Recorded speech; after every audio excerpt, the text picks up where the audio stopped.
श्रीमद् भगवद गीता में कहे गए श्री कृष्ण के अनमोल वचन।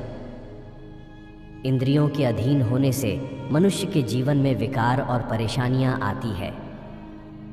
सुख दुख का आना जाना सर्दी गर्मी के आने जाने के जैसा ही है, इसलिए इन्हें सहन करना सीखना ही उचित है। निर्बलता अवश्य ईश्वर देता है, परंतु मर्यादा मनुष्य का मन खुद निर्माण करता है। जीवन में वाणी को संयम में रखना अनिवार्य है, क्योंकि वाणी से दिए हुए घाव कभी भरे नहीं जा सकते। मनुष्य उसके लिए शोक करता है जो शोक करने के योग्य नहीं है, और फिर भी ज्ञान की बातें करते हो।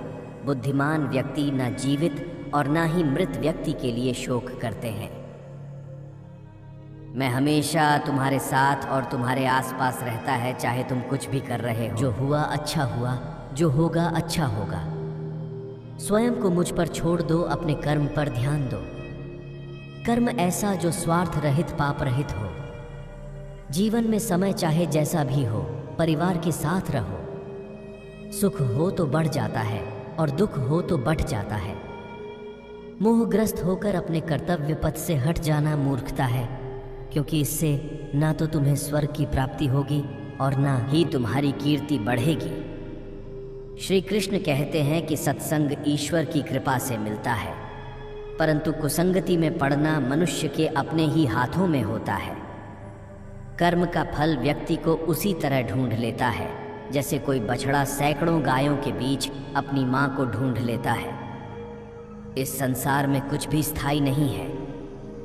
मैं सभी जीवों में विद्यमान। मेरे भी कई जन्म हो चुके हैं, तुम्हारे भी कई जन्म हो चुके हैं। ना तो मेरा अंतिम जन्म है और न यह तुम्हारा अंतिम जन्म है।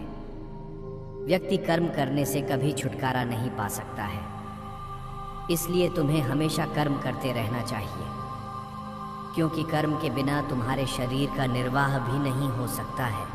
परिवर्तन ही संसार में स्थायी है, इसलिए परिवर्तन से नहीं भयभीत नहीं होना चाहिए।